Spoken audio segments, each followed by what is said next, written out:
नमस्कार छात्रों, सुधीर शर्मा क्लासेस में आपका स्वागत है। आज हम एनसीईआरटी क्लास 9 की एक्सरसाइज 7.3 के प्रश्न देखेंगे। पहला प्रश्न आपके सामने है। पहला प्रश्न इस प्रकार से है कि त्रिभुज एबीसी और त्रिभुज डीबीसी, जैसे कि आप इस चित्र में देख रहे हैं, एक ही आधार बीसी पर बने दो समद्विबाहु त्रिभुज है। इस प्रकार से है कि ए और डी भुजा बीसी के एक ही ओर स्थित है। यदि AD बढ़ाने पर BC को P पर प्रतिच्छेद करे तो दर्शाइए कि त्रिभुज ABD सर्वांग सम होगा त्रिभुज ACD के। और भी हमें सिद्ध करना है। तो हमें क्या दिया है कि एक तो त्रिभुज ABC है, एक तो त्रिभुज ABC है और एक त्रिभुज DBC है, एक त्रिभुज DBC है। तो आप यहाँ दो त्रिभुज देख रहे हैं जो एक ही आधार BC पर बने हुए हैं। त्रिभुज ABC आधार BC पर है और त्रिभुज BDC भी आधार BC पर है। तो ये दोनों त्रिभुज एक ही आधार BC पर है और ये दोनों समद्विबाहु त्रिभुज है। यानी इनमें जैसे कि ये त्रिभुज ABC जो है, इसमें ये भुजा इसके बराबर है क्योंकि ये समद्विबाहु त्रिभुज है। इसी तरह से त्रिभुज BDC में भी ये भुजा इसके बराबर है। ए और डी भुजा BC के एक ही ओर है। ए और डी भुजा BC के एक ही साइड में है। यदि AD बढ़ाने पर BC को P पर काटे, BC को AD बढ़ाने पर BC को P पर काटता है, तो सिद्ध करो कि त्रिभुज ABD सर्वांग सम होगा त्रिभुज ACD के। तो हमें सिद्ध करना है कि ये जो त्रिभुज है ABD, ये सर्वांग सम होगा त्रिभुज इसके ACD के। ठीक है बच्चों, तो हमें त्रिभुज ABD और त्रिभुज ACD को सर्वांग सम करना है। त्रिभुज ABD और त्रिभुज ACD को सर्वांग सम करना है तो हमें इनमें तीन बातें बराबर करना है। पहली बात कि AD जो साइड है वो इस त्रिभुज के अंदर भी है, AD साइड इसमें भी है, यानी AD कॉमन साइड है। AD इसके अंदर भी है, AD इसमें भी है, पहली बात। दूसरी बात जो हमें दे रखी है क्वेश्चन के अंदर कि AB बराबर है AC के। AB बराबर है AC के क्योंकि हमें प्रश्न में दिया गया है कि त्रिभुज ABC एक समद्विबाहु त्रिभुज है, तो इसकी भुजा AB इसकी भुजा AC के बराबर है। तीसरी बात, BD बराबर है CD के। BD बराबर CD के क्यों? क्योंकि हमें क्वेश्चन में दे रखा है कि ये जो त्रिभुज है BCD ये भी एक समद्विबाहु त्रिभुज है, इसकी ये भुजा इस भुजा के बराबर है। तो इस तरह से इन दोनों त्रिभुजों में तीन बातें बराबर हो गई और तीनों बातें जो है इसकी भुजाएं हैं। तो इसलिए हम कहेंगे कि ये जो त्रिभुज है ABD सर्वांग सम होगा त्रिभुज ACD के, और जो नियम लगेगा वो है भुजा भुजा भुजा नियम। जब दो त्रिभुज सर्वांग सम होते हैं तो उनके संगत भाग बराबर होंगे। तो हम ये कह सकते हैं कि इस त्रिभुज का ये जो कोण है, ये वाला कोण इस त्रिभुज के इस वाले कोण के बराबर आएगा। तो इस ये वाला कोण यानी कोण BAD, ये वाला कोण यानी CAD के बराबर होगा। कोण BAD, ठीक है, इसको हम यहाँ लिख देते हैं, या कोण BAD बराबर होगा कोण CAD के। इसको हम इक्वेशन फर्स्ट नाम देंगे, ये आगे काम में आएगा। ठीक है, आप यहाँ तक इसको नोट करें और ये समीकरण नंबर फर्स्ट आगे काम में हम लेंगे।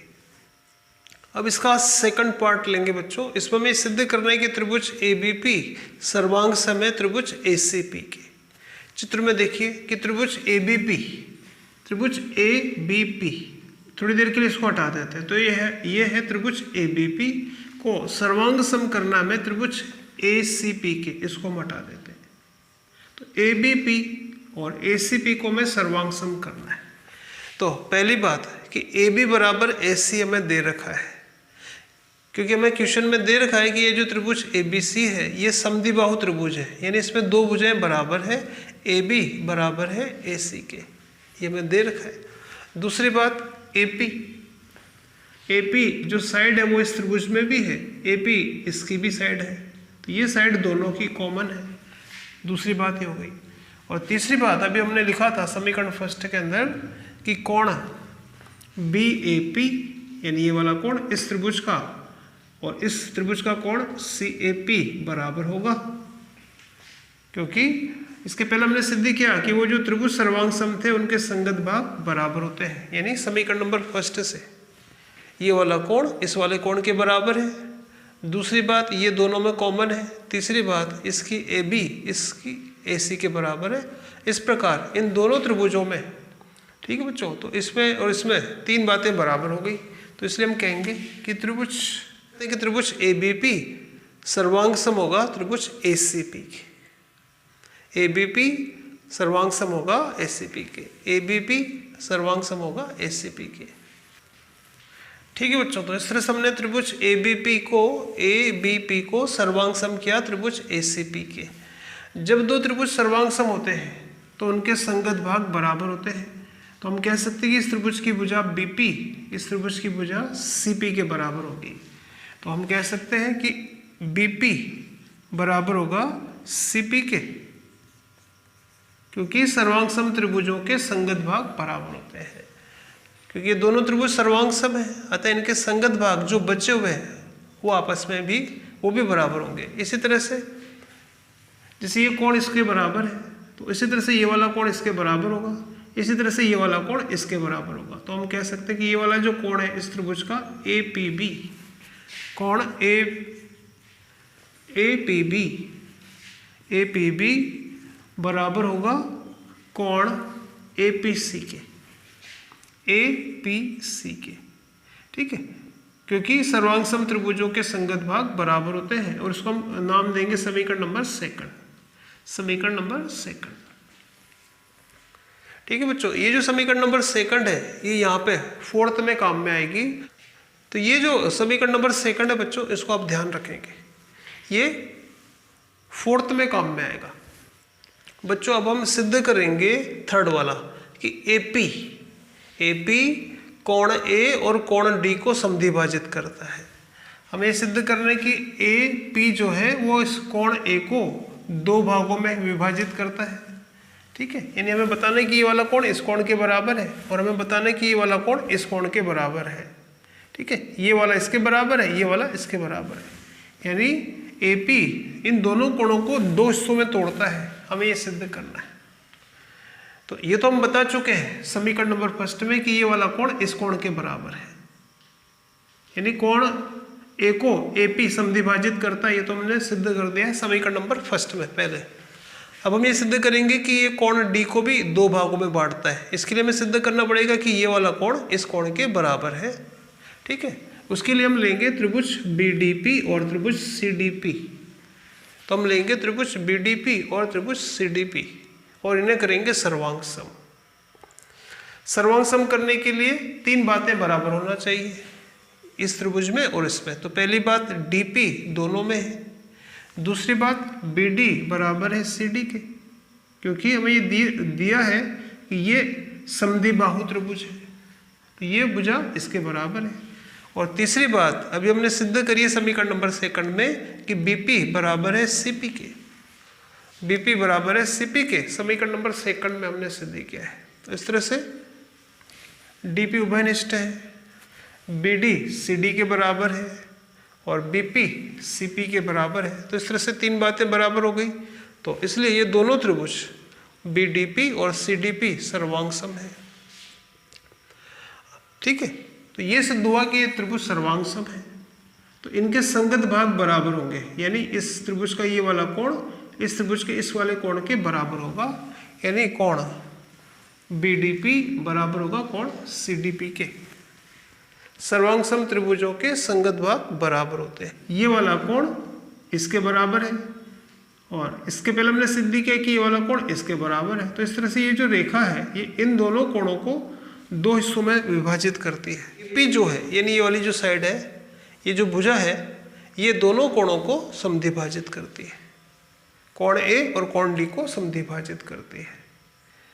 ठीक है, आप नोट कर लें इसे बच्चों। अब हम सिद्ध करेंगे कि AP जो है रेखाखंड BC का लंब समद्विभाजक है। अब हम सिद्ध करेंगे, इसको हटा देते हैं थोड़ी देर के लिए। अब हम सिद्ध करेंगे कि AP जो है वो BC का लंब समद्विभाजक है।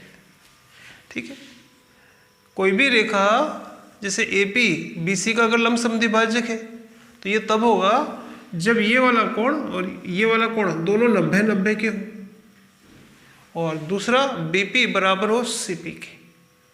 ठीक है, तो समीकरण नंबर सेकंड में हमने लिखा था कि बीपी बराबर है सीपी के, हमने वहाँ सिद्ध किया है, तथा वो हमने देखा था कि कोण APB बराबर है कोण APC के। ठीक है, क्योंकि दोनों कोण एक सरल रेखा पर बने हुए हैं और ये कोण इस कोण के बराबर है, एक सरल रेखा पर बने हैं और सरल रेखा पर बने हैं तो दोनों कोणों का टोटल 180 आएगा। ठीक है, और 180 आएगा और दोनों कोण बराबर है तो 180 का आधा यानी ये रहेगा 90 का, ये भी कोण आएगा 90 का, क्योंकि एक सरल रेखा पर बन रहे हैं इसलिए दोनों कोण बराबर होंगे 90-90 के, क्योंकि ये सरल रेखा पर बने हैं, पर बने कोण है। तो ये हमने समीकरण सेकंड में सिद्ध किया था कि बीपी सीपी के बराबर है, ये कोण इसके बराबर है, एक रेखा पर बन रहे इसलिए दोनों कोण 90-90 के आएंगे। तो इस तरह से ये कोण भी 90 का है, ये कोण भी 90 का है और ये भुजा इसके बराबर है, तो हम कह सकते हैं कि एपी इस बीसी का लंब समद्विभाजक है। अतः हम कह सकते हैं कि एपी बीसी का लंब समद्विभाजक होगा। लंब है क्योंकि ये 90-90 के कोण है, समद्विभाजक है मतलब इसको ये 2 हिस्सों में तोड़ रही है, एपी इसको 2 हिस्सों में तोड़ता है। दूसरा प्रश्न इस प्रकार से है कि एडी एक समद्विबाहु त्रिभुज एबीसी का शीर्ष लंब है। चित्र में देखिए एडी जो है त्रिभुज एबीसी का शीर्ष लंब है। शीर्ष लंब मतलब यहाँ पर 90 डिग्री के कोण बनते हैं। ठीक है, ये लंब है इस पर, यानी ये भी कोण 90 डिग्री का है, ये भी कोण 90 डिग्री का है, तथा AB बराबर AC है, AB AC के बराबर है, ये भी हमें दे रखा है। तो सिद्ध करना है, दर्शाना है कि AD BC को समद्विभाजित करेगा। तो हमें बताना है कि AD जो है वो BC को 2 भागों में विभाजित करेगा, यानी हमें बताना है कि BD बराबर है CD के, तथा सेकंड में हमें बताना है कि AD कोण A को भी समद्विभाजित करेगा। AD जो है इस कोण A को भी 2 हिस्सों में बांटेगा, मतलब हमें बताना पड़ेगा कि ये वाला कोण इस कोण के बराबर है। तो ऐसा करने के लिए हमें दोनों को सिद्ध करने के लिए हम त्रिभुज ABD और त्रिभुज ACD को सर्वांग सम करेंगे। यहाँ 2 त्रिभुज नजर आ रहे हैं, इन दोनों त्रिभुजों को हमें सर्वांग सम करना है। तो एक त्रिभुज तो है ABD और एक त्रिभुज है ACD, इन्हें सर्वांग सम करेंगे। क्या बातें बराबर है कि AD दोनों में आ रहे हैं, उभयनिष्ठ है। दूसरी बात AB बराबर AC, ये मैं सवाल में दिया है। तीसरी बात कि कोण ADB कोण ADC के बराबर है, क्योंकि कोण दोनों 90 के हैं, ये भी हमें दिया गया है। तो इस तरह से इनमें 3 बातें बराबर हुई, तो हम कह सकते हैं कि ये त्रिभुज इस त्रिभुज के सर्वांग सम है। 3 बातें क्या क्या ली हमने, समकोण लिया, उसके सामने वाला कर्ण लिया और एक भुजा ली। तो यहाँ नियम लगेगा समकोण कर्ण भुजा। तो ये सिद्ध हुआ कि ये त्रिभुज इसके बराबर है, सर्वांग सम है, तो इनके संगत भाग भी बराबर होंगे।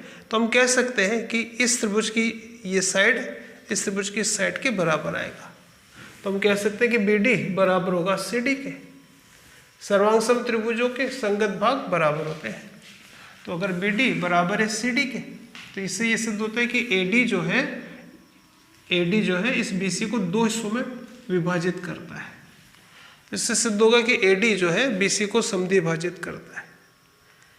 और हमें ये सिद्ध करना है कि AD कोण A को भी समद्विभाजित करता है। तो हम जब ये दोनों त्रिभुज सर्वांग सम है तो हम कह सकते हैं कि इस त्रिभुज का ये वाला कोण इस त्रिभुज के इस कोण के बराबर होगा। कोण BAD कोण BAD बराबर होगा कोण CAD के, क्योंकि दोनों त्रिभुज सर्वांग सम है। तो इसलिए अगर ये कोण इस कोण के बराबर है तो हम कहेंगे कि ये जो रेखा है ये इस कोण A को 2 हिस्सों में विभाजित करती है। तो ये था बच्चों दूसरा प्रश्न।